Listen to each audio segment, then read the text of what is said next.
Bonjour à tous et à toutes, au nom du Père et du Fils et du Saint-Esprit. Amen.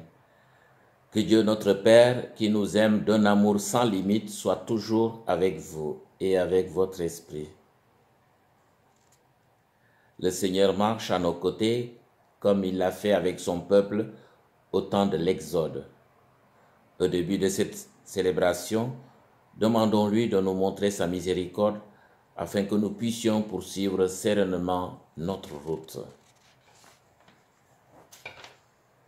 Prions le Seigneur. Assiste tes enfants, Seigneur, et montre ceux qui t'implorent ton inépuisable bonté.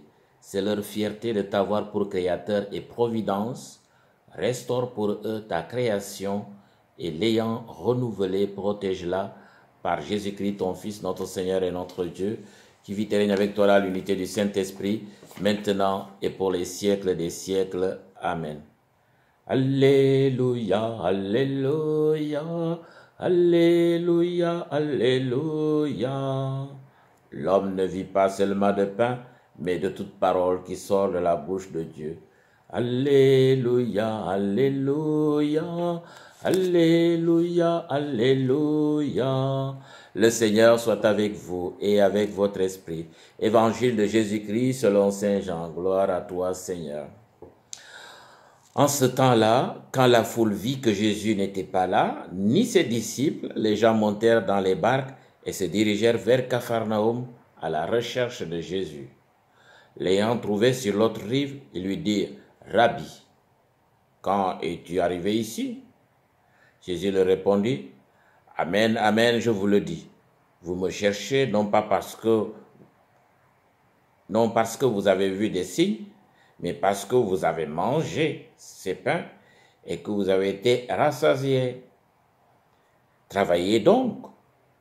Travaillez non pour de la nourriture qui se perd, mais pour la nourriture qui demeure jusque dans la vie éternelle, celle que vous donnera le Fils de Dieu de l'homme, lui que Dieu le Père a marqué de son sceau. Il lui dit alors, que devons-nous faire pour travailler aux offres de Dieu? Jésus leur répondit, l'œuvre de Dieu, c'est que vous croyez en celui qui l'a envoyé. Ils lui dirent alors, quel signe vas-tu accomplir pour que nous puissions le voir et te croire? Quelle œuvre vas-tu faire? Au désert, nos pères ont mangé la manne. Comme dit l'Écriture, il leur a donné à manger le pain venu du ciel. Jésus leur répondit, amen, amen, je vous le dis, ce n'est pas Moïse qui vous a donné le pain venu du ciel, c'est mon Père qui vous donne le vrai pain venu du ciel. Car le pain de Dieu, c'est celui qui descend du ciel et qui donne la vie au monde.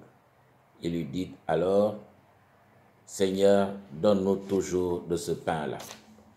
Jésus leur répondit, moi, je suis le pain de la vie. Celui qui vient à moi n'aura jamais faim. Celui qui croit en moi n'aura jamais soif. Acclamons la parole de Dieu. Louange à toi, Seigneur Jésus. Chers frères et sœurs en Jésus-Christ, oui, Jésus était pris de compassion pour la foule qui le cherchait et le suivait d'une rive à l'autre. Il avait nourri la foule par la multiplication des pains et des poissons. Et le restaurant gratuit. On y va. Oh. Dieu le Père l'avait fait aussi pour son peuple, au temps de Moïse et d'Aaron au désert en marche vers la terre promise. La manne, les cailles, pas mal de choses. Oui, les gens réclament encore davantage des signes et des miracles au-delà de ceux réalisés par les grands prophètes et par le grand Moïse. Ils veulent que Jésus fasse quelque chose de plus grand que ça. Serait-il capable d'en faire pour l'identifier comme le Messie de Dieu attendu, ou le Messie politique dont il rêve le peuple? Une chose est claire, Jésus refuse toute assimilation à un Messie politique. Ainsi, tout en les critiquant, parce qu'ils le cherchent, parce qu'ils ont à manger, il invite les Juifs à dépasser les besoins matériels pour les amener à voir plus haut, plus loin. S'il y a lieu d'une quête, d'un plus, c'est bel et bien la fin de Dieu. Cette fin de Dieu n'est autre que Jésus, qu'il cherche d'une rive à l'autre. Il est le pain de vie, seul capable de combler les besoins essentiels de l'homme et de la femme. Jésus est le pain de la vie éternelle. Ce ne sera pas facile face à ce peuple juif enraciné dans une sorte de fidélité de type utilitaire. La fidélité d'Israël a pris une forme d'un commerce ou d'une transaction par laquelle le peuple se va promettre un avantage pour sa fidélité. Sinon, il n'y a rien. Jésus dénonce cette fidélité servile, intéressée dans cet évangile à la suite de la multiplication des pains et du poisson. Doit-on le suivre pour un avantage matériel ou le suivre, le croire, en vue d'une nourriture qui demeure jusque dans la vie éternelle? La question est là et doit interroger tout un chacun. Il faut sortir de l'opportunisme et de la peur du manque matériel et alimentaire. Il faut le suivre par amour de Dieu, car il est le seul qui puisse répondre à nos faims et à nos soifs de vérité, de vie et de paix. Jésus ne veut pas se contenter de rassasier les corps, mais être le vrai pain de vie, celui qui nourrit les âmes en leur donnant la vie éternelle, qui comble les vrais désirs de l'homme. Il est comme la manne tombée du ciel, celui que Dieu le Père a envoyé pour être la vraie nourriture tombée du ciel pour notre âme. Il nous donne la vie de relation avec Dieu, une vie qui est vitale comme le pain.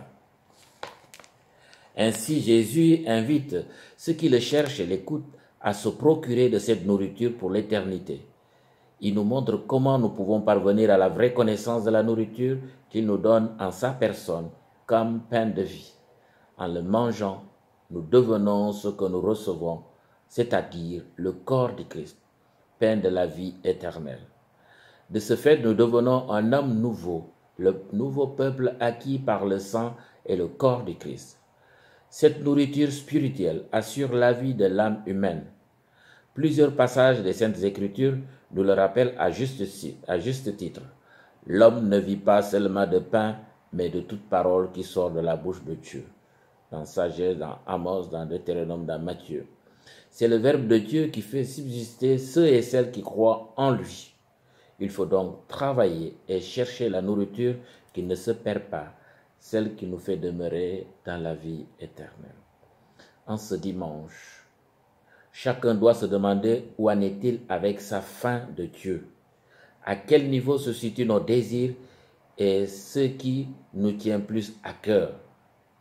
Il faut éviter de nous laisser guider par ce que Saint Paul apôtre appelle le néant, les désirs trompeurs. Il faut se laisser guider par le Christ pour revêtir l'homme nouveau. Seigneur Jésus-Christ, fais-nous vivre par ta parole et ton pain. Comble-nous de ce que tu es pour nous, c'est-à-dire le pain de vie. Donne-nous d'avoir faim de toi pour combler notre vrai désir de connaître Dieu. Que nos yeux d'homme s'ouvrent à ce mystère du don de ta personne qui nous unit au Père. Fais-nous advenir cet homme nouveau. Rappelle-nous que tout est grâce avec toi et non pas en marchandage. Par ton corps et ton sang, tu nous ouvres le chemin vers le véritable amour. Tu es la nourriture qui nous guérit et nous rend libres pour nous unir à Dieu et combler notre vraie faim, c'est-à-dire la vie éternelle. C'est toi qui assures ce pain de vie, tu es le pain de la vie éternelle. Chers frères et sœurs, que Dieu vous bénisse, le Père, le Fils et le Saint-Esprit. Amen. Bon dimanche et portez-vous bien.